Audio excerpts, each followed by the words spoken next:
Assalamualaikum dan halo semuanya. Semoga kalian selalu sehat dan dilancarkan segala rezekinya dimanapun kalian berada. Film yang akan kita bahas kali ini berjudul Talafan yang rilis di tahun 2024. Film ini merupakan film misteri India yang menceritakan pembunuhan yang terjadi di rumah seorang inspektur polisi. Dirilis dalam bahasa Malayalam, Talafan disutradarai oleh Jis Joy dan dibintangi Asif Ali dan Biju Menon sebagai tokoh utamanya. So, untuk lebih jelasnya langsung aja kita masuk ke alur ceritanya. Film diawali dengan diundangnya Komandan Inspektur Polisi bernama Uday ke salah satu stasiun televisi nasional. Uday diminta menceritakan sebuah kasus pembunuhan yang pernah melibatkan dua perwira tinggi. Dan sebelum menyampaikannya secara utuh, Uday berpesan jika semua yang dikatakannya harus ditayangkan sesuai tanggal yang sudah ditentukannya. Mei 2019, tepatnya di kantor polisi Cepanam Tota, pria bernama Kartik baru saja mendapatkan perintah mutasi dari komisaris. Kartik adalah wakil inspektur polisi yang baru bergabung selama 1,5 tahun. Namun di balik usia singkat tersebut, Kartik sudah mendapatkan perintah mutasi sebanyak 5 kali. Berdasarkan informasi yang didapatkan, inspektur polisi bernama Jaya Sangkar ternyata mengetahui latar belakang Kartik yang merupakan polisi jujur. Akan tetapi karena sikap idealisnya, Kartik sering mendapatkan ketidaksukaan lantaran selalu berbeda pendapat dengan atasan. Sebagai pemimpin yang baru, Jaya Sangkar menekankan agar Kartik tidak melakukan kesalahan yang sama. Ia harus lebih bisa menjaga sikap dan tidak mengambil keputusan secara sepihak. Mendengarkan Kartik mendapatkan nasihat, salah satu personil polisi bernama Ragu mengatakan jika Jaya Sangkar adalah pemimpin yang keras kepala. Namun di balik apa yang disampaikannya, ternyata Ragu memiliki dendam masa lalu kepada Jaya Sangkar. Sekitar 2 tahun silam, Ragu mendatangi seorang wanita yang sebelumnya membuat laporan kehilangan. Akan tetapi karena mengetahui jika yang bersangkutan sering ditinggal oleh sang suami, Ragu diam-diam mengambil kesempatan untuk menjalin hubungan dengan wanita tersebut. Sialnya, saat akan melakukan aksinya, wanita itu diam-diam melaporkan pelecehan yang dilakukan oleh Ragu. Dan tanpa sepengetahuannya, Jaya Sangkar bersama personel polisi lainnya sudah bersiap untuk melakukan penangkapan. Atas tindakan yang dilakukan, Ragu akhirnya terkena hukuman disiplin dari departemen. Dan sejak saat itu, Ragu berharap jika suatu hari nanti Jaya Sangkar mendapatkan kesialan seperti yang dialaminya.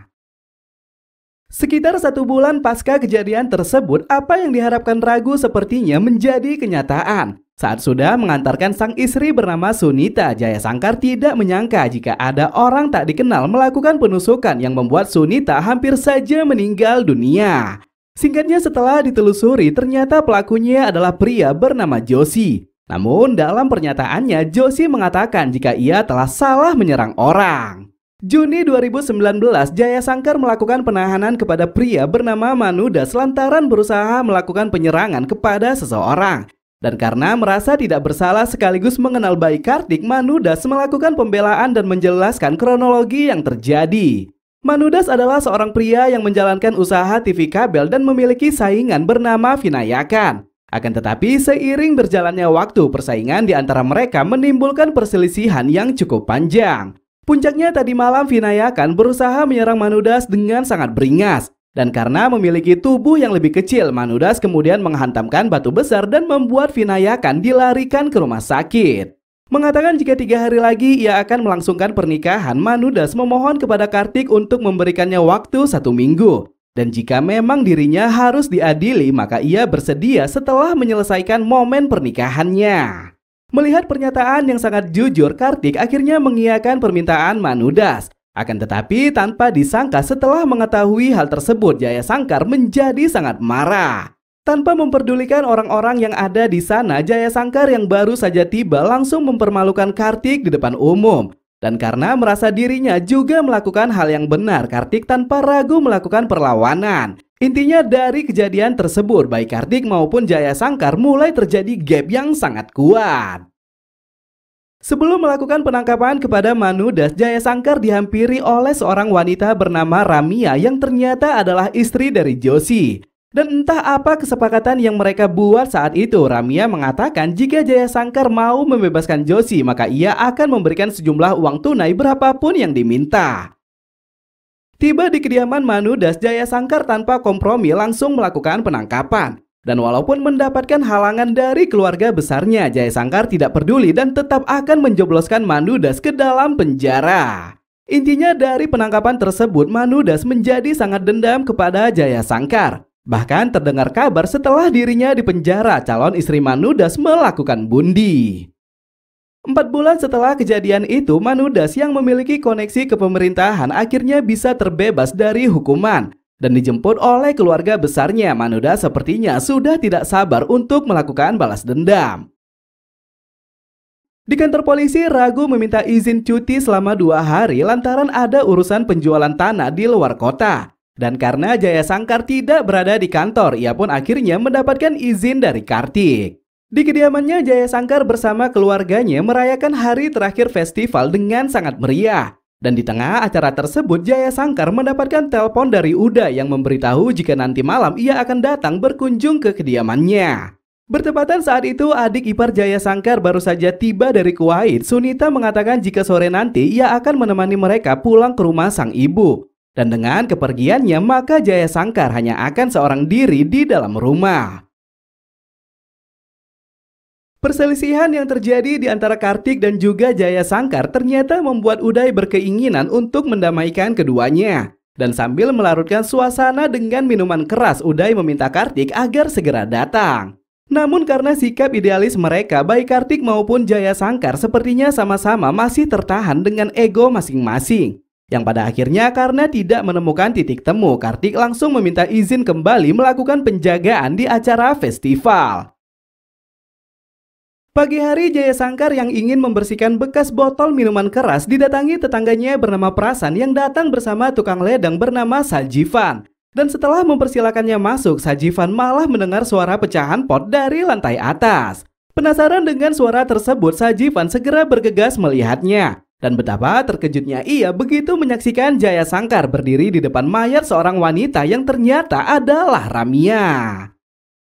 Kasus penemuan mayat yang TKP-nya adalah rumah seorang perwira jelas saja membuat banyak pihak menjadi sangat gempar. Bahkan Uday yang sadar jika tadi malam dirinya berada di sana meminta Kartik untuk tidak memberitahukan hal tersebut kepada komisaris. Di hadapan Sunita, Jaya Sangkar menjelaskan kepada komisaris latar belakang Ramia yang merupakan istri tersangka Joshi. Dan karena tidak mau terlibat masalah yang lebih jauh, Jaya Sangkar menceritakan momen pertemuannya dengan Ramia, termasuk salah satunya adalah di acara terakhir festival. Pukul 4 sore saat Sunita meninggalkan rumah, Ramia hadir di kediaman mereka untuk meminta pertolongan. Dan sama halnya seperti di 4 bulan silam, Ramia kembali meminta Jaya Sangkar agar mau membebaskan Joshi dari penjara. Dengan harapan besar, Ramia mengeluarkan sejumlah uang dengan angka yang cukup banyak. Akan tetapi apa yang didapatkan, Jaya Sangkar dengan tegas menolak dan memintanya agar segera pergi. Informasi tambahan juga didapatkan komisaris berdasarkan pengakuan Prasan. Prasan mengatakan di pukul 6 sore ia sempat melihat Ramia datang bersama putrinya dengan menggunakan bajai. Dan karena saat itu Jaya Sangkar tidak berada di rumah, Ramia sepertinya langsung pergi.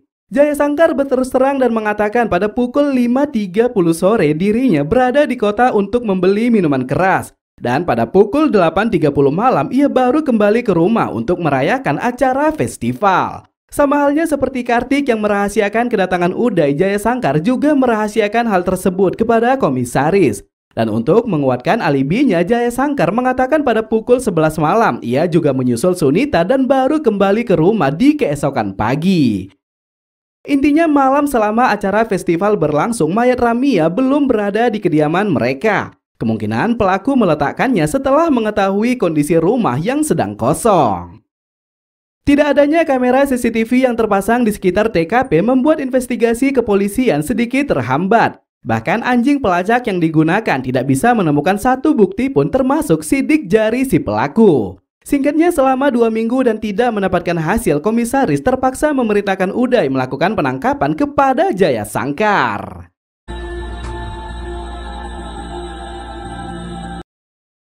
Di hari pertama persidangan, Jaya menyatakan jika dirinya bukanlah pelaku pembunuhan Ramia. Namun karena nomor ponsel korban terakhir kali aktif di kediamannya, jaksa penuntut umum dengan tegas mengatakan jika Jaya Sangkar adalah pelakunya.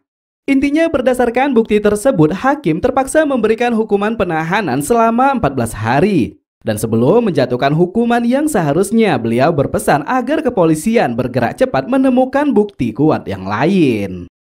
Melalui kilas balik di hari kejadian, terlihat jelas jika Jaya Sangkar memanglah bukan pelaku pembunuhan Ramia. Saat sedang membersihkan botol minuman, perhatiannya tercuri kepada karung goni yang ternyata isinya adalah mayat korban. Tanpa sepengetahuan pejabat tinggi polisi, Kartik ternyata adalah ponakan langsung dari Ketua Menteri. Beliau yang mengetahui kasus pembunuhan Ramia berpesan agar Kartik mengambil alih penyelidikan yang selama ini menjadi tanggung jawab Uday. Ternyata kedekatan di antara Uday dan juga Jaya Sangkar membuat Ketua Menteri menjadi khawatir akan investigasi yang berat sebelah. Bisa saja Uday menciptakan bukti palsu untuk menyelamatkan sahabatnya. Setelah meminta semua berkas dari Uday, Kartik memulai investigasi dengan mendatangi seorang wanita yang merupakan tetangga Ramia. Beliau mengatakan jika Ramia sebenarnya tidak hanya mengenal Jaya Sangkar. Pernah ada seorang anggota polisi mendatangi Ramia untuk membicarakan kasus pembebasan Joshi. Di sisi lain, Jaya Sangkar yang sedang berada di dalam penjara mendapatkan perlakuan kasar dari para napi. Bahkan dari mereka semua yang melakukan penyerangan, Joshi juga turut hadir dan menikam perut Jaya Sangkar sampai mengeluarkan banyak darah. Joshi yang termakan isu jika Jaya Sangkar adalah pelaku pembunuhan bertanya di mana putrinya disembunyikan. Dan dari pertanyaan tersebut tersimpul jika putri sematawayang Joshi dan juga Ramia menghilang pasca pembunuhan yang terjadi kepada Ramia. Untungnya perselisihan yang terjadi di antara Jaya Sangkar cepat mereda setelah kepolisian datang mengamankan. Dan setelah dibawa ke rumah sakit, Kartik hadir di penjara untuk mewawancarai Joshi. Dalam wawancaranya, Joshi mengatakan jika hari sebelum Ramia ditemukan tewas, mereka sempat berbicara di telepon. Saat itu pukul 6 sore, Ramia bersama putri mereka menaiki sebuah bajai dan hendak menuju kediaman Jaya Sangkar. Jaya Sangkar mengirimkan seorang supir bajai bernama Sinto untuk menjemput Ramia. Namun tidak jelas apa yang terjadi selanjutnya. Ramia malah dinyatakan tewas dengan keadaan yang sangat mengenaskan. Karena keadaannya, Jaya Sangkar meminta Uday mengirimkan permohonan kepada hakim agar menjadikan dirinya sebagai tahanan kota. Dan setelah diberikan waktu 14 hari, Jaya Sangkar memutuskan turun tangan mencari pelaku pembunuhan yang sebenarnya. Suatu hari seorang pria bernama Chandranat diam-diam memasuki rumah Jaya Sangkar. Dan karena kehadirannya sangat mencurigakan, tetangga yang memergoki langsung membawa Chandranat ke kantor polisi. Bertemu dengan Kartik, Chandranat mengatakan jika dirinya adalah seorang penulis. Dan saat ini buku yang ditulisnya adalah fakta lain tentang kasus pembunuhan Ramia. Berdasarkan beberapa informasi yang didapatkannya di lapangan, ternyata ada desas-desus jika Jaya Sangkar dan Ramia melakukan perselingkuhan. Bisa saja hal itu diketahui oleh Sunita yang akhirnya Sunita pun memutuskan untuk melakukan pembunuhan. Intinya dalam kasus ini, Chandranat mengatakan jika yang melakukan pembunuhan kepada Ramia sebenarnya bukanlah Jaya Sangkar, melainkan Sunita karena perasaan cemburu. Di malam yang sama, seorang pria misterius memasuki rumah Jaya Sangkar dan membakar motor dinas. Dan setelah melakukan aksi tersebut, pria itu kemudian menempelkan sebuah surat di pintu rumah Jaya Sangkar. Kartik yang sudah berada di TKP melihat jika surat yang ditinggalkan si pelaku adalah undangan pernikahan. Dan mengingat kejadian beberapa bulan silam, Kartik langsung teringat dengan Manudas. Tanpa proses yang panjang, personil polisi bernama Venu melakukan penangkapan kepada Manudas. Dan setelah dihajar habis-habisan, Manudas tetap bersikeras jika dirinya bukanlah pelakunya. Kartik yang juga baru tiba di kantor polisi meminta Venu menghentikan penyiksaan. Karena jika dipikir secara logika, tidak mungkin pelaku meninggalkan jejak yang mengungkapkan identitasnya sendiri. Saat ditanyai apakah Manudas mencurigai seseorang, Manudas mengatakan jika dirinya mencurigai Vinayakan. Bisa jadi Vinayakan melakukan penyerangan atas perselisihan di 4 bulan silam. Intinya karena dirasa harus melakukan pemeriksaan, Kartik akhirnya mendatangi Vinayakan yang ada di rumah kontrakan milik pria bernama Sures. Saat sudah tiba di sana, Sures mengatakan jika Vinayakan sudah 7 hari tidak berada di kontrakan. Dan tentang keberadaannya, Suresh merasa jika Vinayakan berada di rumah keluarganya yang ada di desa Patadi. Melalui seorang polisi Patadi bernama Benny, Kartik mendapatkan informasi jika Vinayakan berada di rumah sakit usai mengalami kecelakaan. Dan tidak mau kedatangannya diketahui, Kartik meminta Benny melakukan pengawasan sampai dirinya tiba. Melihat kondisi Vinayakan yang sudah mendapatkan perawatan selama 3 hari, Kartik sangat yakin jika Vinayakan bukanlah pelaku penyerangan.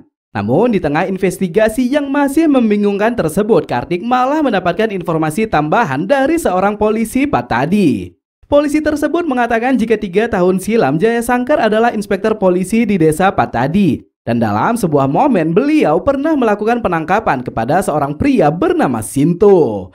Sinto dan 4 pemuda yang salah satunya adalah putra pensiunan polisi bernama Sifadasan pernah digiring Jaya Sankar ke kantor polisi. Namun terkait apa kasusnya, Kartik bisa mencari tahunya langsung dari Sifadasan. Singkatnya, setelah tiba di kediamannya, Sifadasan mulai bercerita tentang adegan penangkapan yang dilakukan Jaya Sankar. Semua berawal dari penganiayaan seorang oknum polisi di lokasi air terjun pinggir desa. Saat itu Sinto yang merupakan supir bajai membawa 4 pemuda dan 1 wanita yang salah satunya adalah putranya bernama Arundas.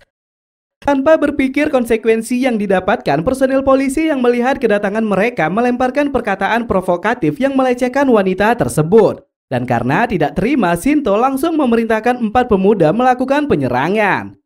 Beruntung sebelum penyiksaan semakin parah, Jaya Sankar yang melintas berhasil melakukan penyelamatan. Dan akhir dari semuanya, Jaya Sankar langsung menggiring Sinto dan 4 pemuda ke kantor polisi. Setelah mengetahui Arundas adalah putra Sifadasan, Jaya Sankar langsung membebaskannya setelah memberikan nasihat. Namun terkait Sinto, Jaya Sankar terpaksa melakukan penahanan lantaran Sinto adalah orang yang memprovokasi mereka semua untuk melakukan penyerangan. Pasca kejadian tersebut, Sifadasan memutuskan mengirim Arundas ke kota Bangalore. Dan dari sana Arundas kemudian melanjutkan pendidikan ke luar negeri, yaitu negara Irlandia. Terkait keberadaan Sinto, Sifadasan menambahkan jika 1,5 tahun lalu ia pernah melihat Sinto bekerja sebagai operator truk derek. Akan tetapi setelah pertemuan tersebut mereka tidak pernah bertemu sampai sekarang ini. Di kediamannya, Jaya Sankar mulai memikirkan bagaimana jasad Ramia bisa masuk ke dalam rumah. Karena jika dilihat dari situasi di malam tersebut, rumah dalam keadaan terkunci dan tidak ada tanda-tanda pembobolan. Seketika Jaya Sankar teringat kalau Sunita sempat menitipkan kunci duplikat kepada Sajivan sebelum datang membenarkan keran. Dan merasa ada yang terlewatkan, Jaya Sankar langsung bergegas mencari Sajivan. Sialnya saat sudah akan bertemu, Sajivan yang melihat kedatangan Jaya Sankar langsung berlari menyelamatkan diri.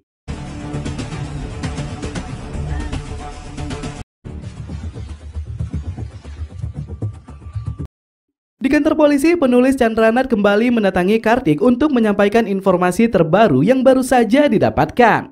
Ternyata malam sebelum ditemukannya jasad Ramia, Candranath mengetahui jika Kartik sempat mengunjungi kediaman Jaya Sankar. Dan beranjak dari perselisihan mereka, Candranath ragu kalau yang melakukan pembunuhan Ramia sebenarnya adalah Kartik.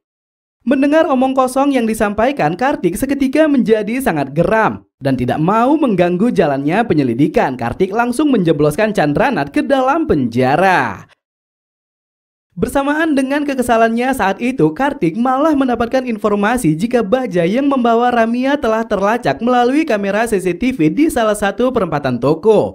Dan tanpa menunggu lama, Kartik langsung memberikan perintah melacak keberadaan bajai tersebut. Singkatnya, setelah ditelusuri, Kartik tiba di sebuah rumah besar yang dipastikan adalah rumah pemilik bajai. Akan tetapi tanpa disangka saat sudah tiba di sana, ternyata pemiliknya adalah ragu. Memeriksa keadaan sekeliling, Kartik menemukan sebuah bajai dengan nomor plat sama yang terekam di CCTV. Dan tak hanya itu saja, Kartik juga menemukan drum besar yang di dalamnya terdapat karung goni dan percikan noda darah. Merasa dicurigai jika dirinya adalah pelaku pembunuhan, ragu mengklarifikasi jika bajai yang dilihat Kartik adalah milik saudaranya yang sudah terparkir selama 2 tahun. Dan terkait noda darah, itu adalah darah ayam bekas penjualan milik saudaranya. Intinya walaupun ragu mengatakan jika dirinya tidak tahu menahu tentang pembunuhan Ramia, Kartik merasa jika ia perlu melakukan penyelidikan lanjutan. Di suatu malam tanpa disangka, Putri Ramia yang selama ini dinyatakan menghilang malah diantarkan pulang oleh orang tak dikenal. Dan berharap mendapatkan informasi tambahan, Kartik langsung menemuinya. Namun saat melemparkan beberapa pertanyaan, Kartik merasa tidak tega dengan kondisi Putri Ramia yang sepertinya masih trauma dengan kejadian tersebut. Di desa Patadi, Benny memberikan informasi terkait keberadaan Sinto yang ternyata selama ini tinggal di sebuah rumah makan. Namun sialnya setelah tiba di alamat itu, Kartik tidak menemukannya. Pemilik rumah makan membenarkan jika Sinto memang tinggal di sini dalam beberapa hari. Dan sekitar 7 hari yang lalu ia datang membawa seorang anak perempuan dan kemarin baru memulangkannya. Pemilik rumah juga menambahkan sebelum Kartik ada juga 2 orang yang datang mencari Sinto. Mereka terlibat perkelahian besar dan Sinto kemudian kabur setelah melukai salah satu dari mereka. Dan saat ditunjukkan foto Jaya Sangkar, pemilik rumah membenarkan jika inilah orang yang mendatangi Sinto. Di sisi lain, Sajivan yang kini tertangkap mulai ditanyai alasannya melarikan diri. Dan kepada Jaya Sangkar, Sajivan mengatakan jika ia hanya takut kalau dirinya akan diseret dalam pembunuhan Ramia. Namun inti dari semuanya, Sajivan mengaku jika ia tidak ada kaitannya dengan pembunuhan tersebut. Dan terkait siapa Sinto, ia juga tidak mengenalnya. Di hadapan komisaris, Kartik mulai memaparkan beberapa hasil investigasi. Yang pertama, baja yang membawa Ramia dengan yang ada di kediaman Rago ternyata sangatlah berbeda. Kemungkinan ada seseorang dengan sengaja memasangkan plat nomor yang sama untuk mengelabui kepolisian. Kecurigaan kedua, Kartik mengatakan jika ia khawatir jika pembunuhan Ramia ada kaitannya dengan Manudas. Karena berdasarkan laporan dari orang tuanya, Manudas ternyata memiliki dendam yang sangat besar kepada Jaya Sangkar. Terakhir dan satu-satunya orang yang paling dicurigai saat ini 100% adalah Sinto. Bisa saja setelah melakukan pembunuhan, Sinto menggunakan truk derek dan meletakkan mayat Ramia tanpa meninggalkan jejak di kediaman Jaya Sangkar. Intinya baik Manudas maupun Sinto kemungkinan besar keduanya bisa saja terlibat dalam pembunuhan Ramia. Akan tetapi karena mereka berdua belum ditemukan, maka penyelidikan belum bisa mendapatkan hasil yang signifikan. Malam hari tanpa disangka, Jaya Sangkar mendapatkan nomor telepon dari orang tak dikenal. Orang tersebut mengatakan jika Sinto berada di kediaman Kartik. Kartik diam-diam melakukan penangkapan untuk mendoktrin Sinto agar di pengadilan nanti ia mengatakan jika pembunuhan Ramia pelakunya memanglah Jaya Sangkar. Di sisi yang berbeda, Kartik yang baru saja mendapatkan telepon tiba-tiba saja dikejutkan dengan kehadiran orang tak dikenal. Dan saat melihat keadaan di luar, Kartik sangat terkejut karena di hadapannya saat ini adalah jasad Sinto yang dimasukkan ke dalam sebuah peti. Bersamaan dengan kebingungannya tersebut, Jaya Sangkar muncul dan langsung menghajarnya. Dan setelah terjadi perkelahian, keduanya baru sadar jika mereka sedang dijebak dalam kasus pembunuhan.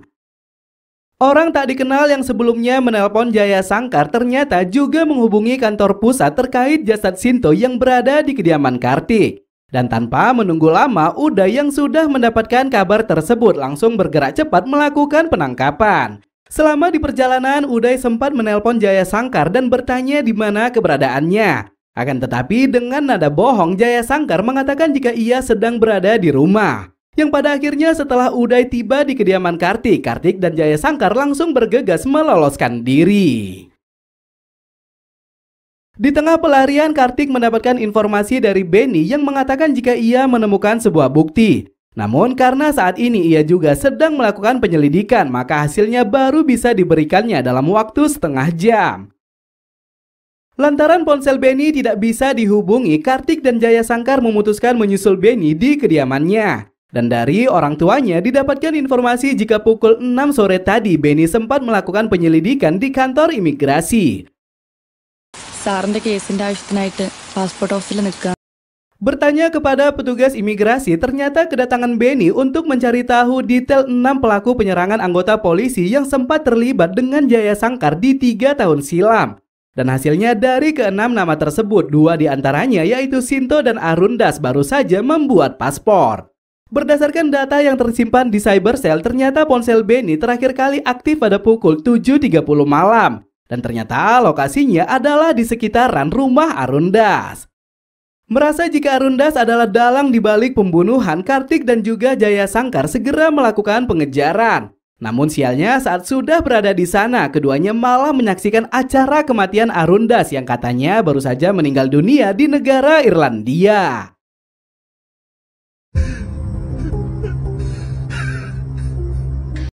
Adik Sivadasan bernama Kalesa mengatakan jika Benny memang sempat datang untuk mencari keberadaan Arun. Namun karena yang bersangkutan telah kembali ke Irlandia, Benny langsung pergi tanpa memberitahukan yang terjadi.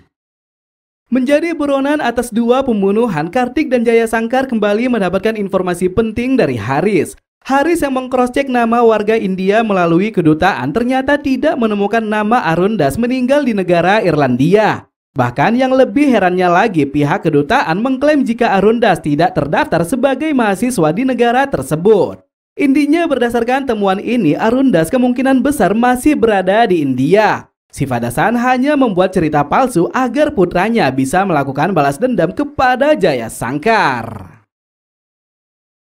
Setelah mengetahui semuanya, Jaya Sangkar dan juga Kartik segera bergegas mendatangi kediaman Sivadasan. Dan setelah terjadi perkelahian yang sangat panjang, Sivadasan akhirnya berterus terang dengan kejadian yang sebenarnya. Semua berawal di 3 tahun silam saat Arun bersama kelompoknya melakukan pemukulan kepada oknum polisi yang melecehkan seorang wanita dari mereka. Mengamankan kelima orang termasuk Sinto, Jaya Sangkar baru mengetahui jika Arundas adalah putra Sivadasan. Namun karena perbuatannya, Jaya Sangkar meminta Sivadasan memberikan pelajaran agar Arun tak lagi main hakim sendiri.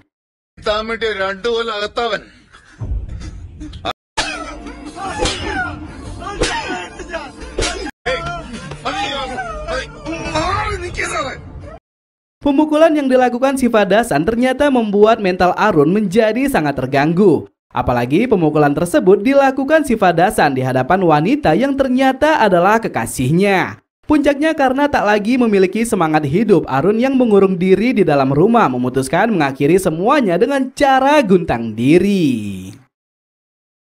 Agar tidak ada yang mengetahui kematian putranya, Sivadasan bernama Kalesa kemudian menguburkan jasad Arun di dalam rumah.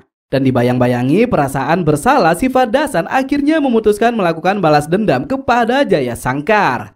Membuat skenario yang menyatakan jika Arun berada di luar negeri, Sivadasan membayar seorang pria yang tak lain adalah Joshi untuk melakukan pembunuhan kepada Sunita.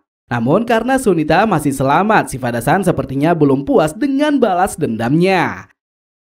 Joshi yang berada di penjara mengancam akan memberitahu dalang penusukan Sunita jika Sivadasan tidak memberikan sejumlah uang. Dan adanya kabar miring yang mengatakan jika Ramia memiliki kedekatan dengan Jaya Sangkar, Sivadasan curiga kalau Joshi telah memberitahukan semuanya kepada Ramia. Intinya karena takut masalah lain timbul, Sivadasan mulai menyusun rencana melakukan pembunuhan kepada Ramia.